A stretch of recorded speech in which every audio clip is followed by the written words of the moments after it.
Yeah, I just wanna be the greatest. Everybody knows my name. I'ma have this whole game list, spitting with the same wit, and I'm gonna be famous. Ain't nobody able to delay this. Coming up, I had a vision to make it. Never wanted to be nothing, always wanted to place it. It's your boy Hi-Fi Vega, back again. This time we're here to review the Boss Riot Rev 935 5-channel amplifier. It's quite a large amplifier. It's a very cool looking amplifier. It's rated 150 watts by 4 and 300 watts by 1. And you know how I know? Because it says it right on front of the amp. So is this a 900 watt amplifier? I don't know. Let's put it on the dyno, see how close it comes to those numbers, and then let's listen to it and see what it actually sounds like.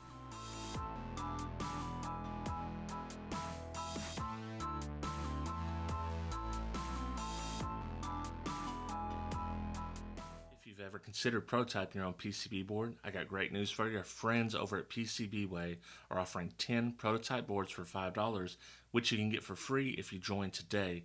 They're also available in 5 different languages: Russian, French, Spanish, Japanese, and English. I'll leave links in the description below so you can check them out. So please check out PCBway for all your PCB needs. We're going to start off with the 8 ohms mono test. This is going to give us an idea of what it will do at 4 ohms stereo. This will be on the front channels. We are using a 1 kilohertz track, and for every test in this video, all channels will be driven. We have 83 watts, or roughly 42 watts per channel. Disappointing to say the least. We're going to run the same exact test, only this time we're going to use the rear channels. Let's see how closely they are matched.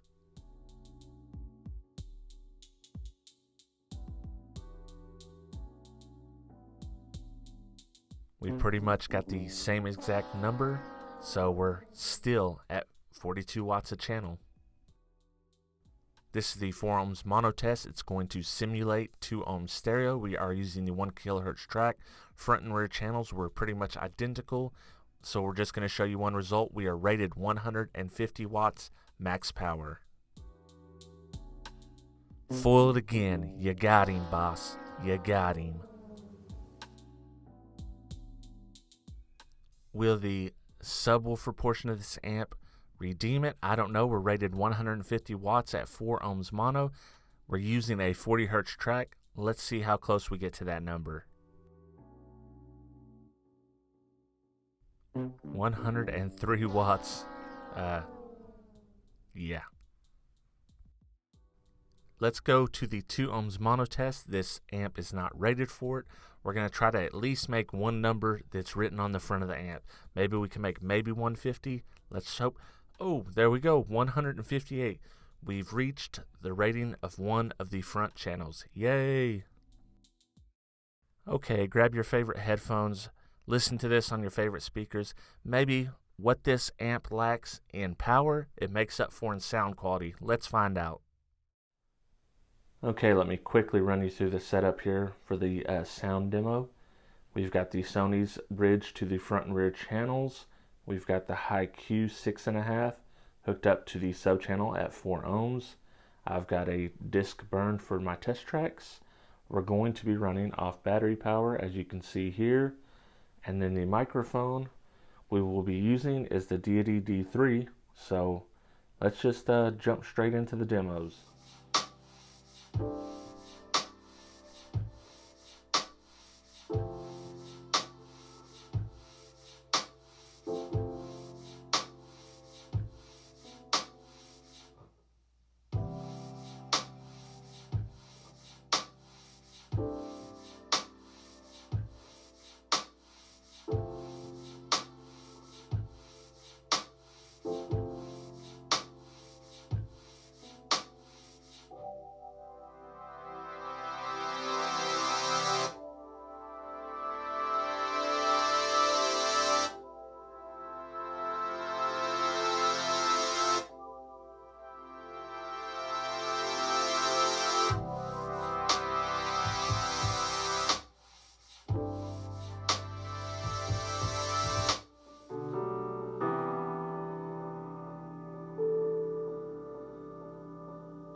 Final thoughts.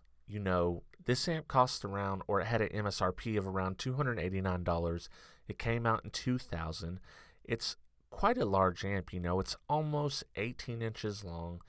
It's actually very cool looking. I really dig the design. It's a bit garish, but I like the see-through window. It looks cool. The guts look cool. It looks well put together.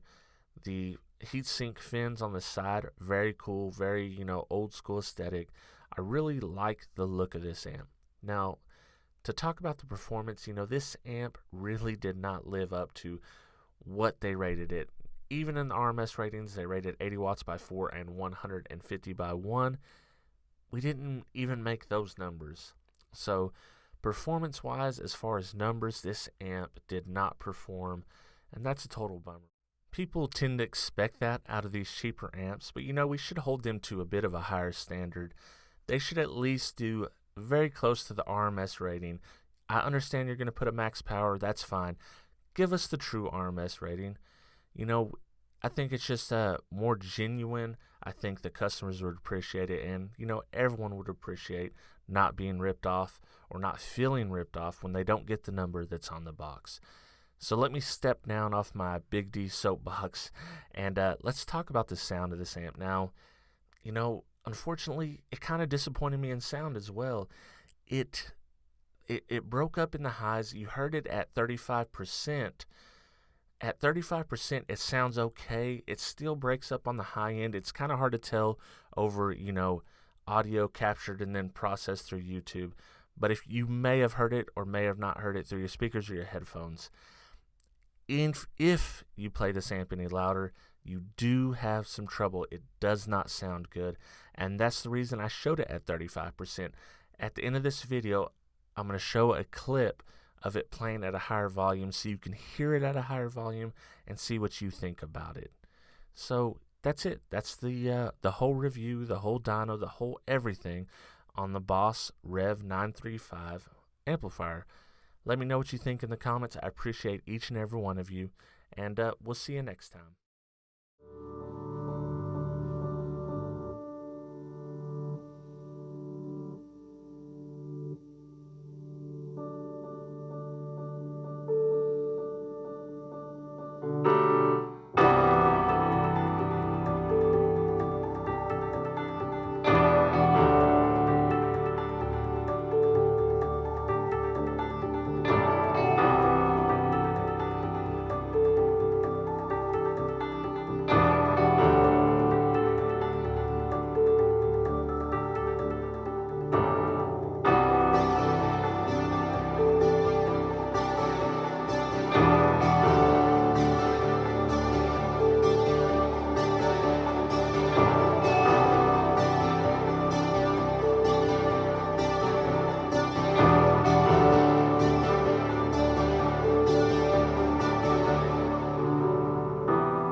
Shout out to all my Patreon supporters, but a special shout out goes to 6-star or more members: 2001 Monolithic, The Third Era, G Nava, Joaquin Juarez, Paul Smith, Rick Quattlebaum, CT Sounds, Byron Chambliss, The Karate Guy, Jason Zemer, Travis McClendon, Brandon Hanna, William Berg, and Simple Man.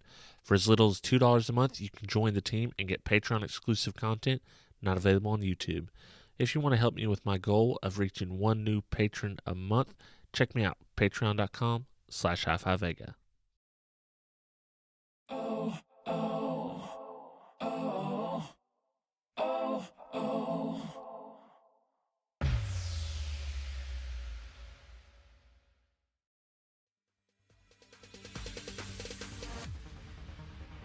No, there ain't no stopping us.